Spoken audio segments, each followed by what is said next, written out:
اللهم صل وسلم على سيدنا محمد. نبدأ الفيديو يا جماعة. النهاردة هنعمل لكم احلى حلويات. عندنا هنا كوباية دقيق ومعلقة نشا وربع معلقة بيكنج باودر، هنحط كله على بعضه، ومعانا رشة ملح بسيطة وبيضة، ونحط على البيضة فانيليا سايلة. انا بحب احط الفانيليا السايلة عشان ريحتها قوية عن الفانيليا البودرة. ونقلب كله مع بعضه كده بالطريقة اللي انتوا هتشوفوها دلوقتي. ودي معلقة خل معانا عشان ريحة الزفارة بتاع البيض. وهنقلب كله مع بعضه لحد العجينة ما تتجانس كله. ومعانا بقى ربع كوباية مية.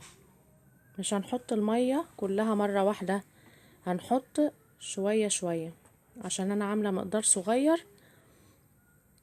وهنا هنحط معلقة زبدة سايحة، انا مسيحاها ومجهزاها عشان تبقى العجينة كده ايه مرملة معانا، ولما تيجي تقطمي تقطم معاكي بسهولة وتبقى دايبة كده في البق. انتوا فاهمين طبعا قصدي. ادي ربع الكوباية المية، هنحط شوية شوية، مش هنحط كله، مش هنحط كل المقدار مرة واحدة، هنحط شوية شوية لحد ما نشوف العجينة هتاخد معانا قد ايه وهتتلم بقد ايه مية. زي ما انتوا شايفين كده وموضح في الصورة. هو المقدار قليل يبان قليل، بس انتوا لما تشوفوا دلوقتي ونفرد المقدار وتشوفوا الكمية في الاخر هتبصوا كوباية الدقيق ده هتعمل لنا قد ايه حلويات. هي موفرة واقتصادية وهي بيضة واحدة وكل المقادير بسيطة. وكده بعد ما اتلمت اهي هنسيبها شوية، مش هتختمر عشان هي مش فيها خميرة، بس هنسيبها ترتاح شوية عشان تفرد معانا بسهولة. ودي هنا رشة نشا، احنا بنفرد بنشا عشان تقرمش. نفرد اهو بالنشابة زي ما انتوا شايفين.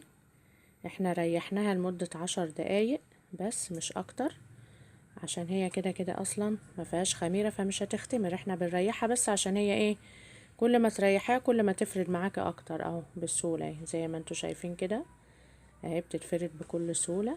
هنفردها السمك بيبقى متوسط، ولا رقيقة ولا تخينة. السمك زي ما هوريهولكوا دلوقتي هو ده السمك بتاعها. انا هوريكم دلوقتي حرف العجينة، هو ده السمك اللي انتوا تمشوا عليه بالظبط وتعملوا السمك ده.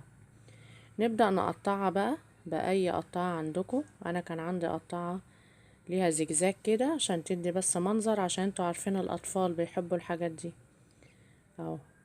نقطع كده بالطول الاول زي ما هو واضح. نفضل نقطع كده بالطول وبعد كده نقطع ايه على حسب المقاس اللي انتوا عايزينه. بس هو المقاس ده كويس جدا يعني حلو.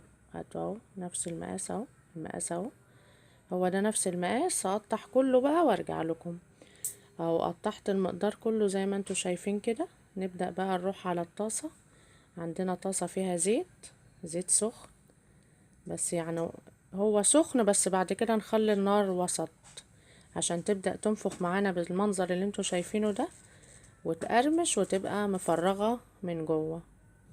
نبدأ نحمر الكمية كلها زي ما انتوا شايفين كده اهو. بسم الله ما شاء الله طالعة دهبية وجميلة ومنفوخة.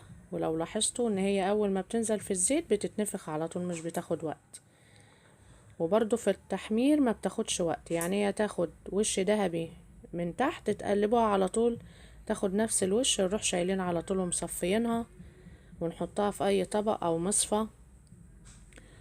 وبعد كده عندكم اختيارين، يا اما ترشوا عليها على الوش سكر بودرة يا اما ترشوا عسل، يعني هما الاتنين عسل وسكر بودرة. انا النهاردة هحط على وشها سكر بودرة عشان تبقى خفيفة وطعمها جميل.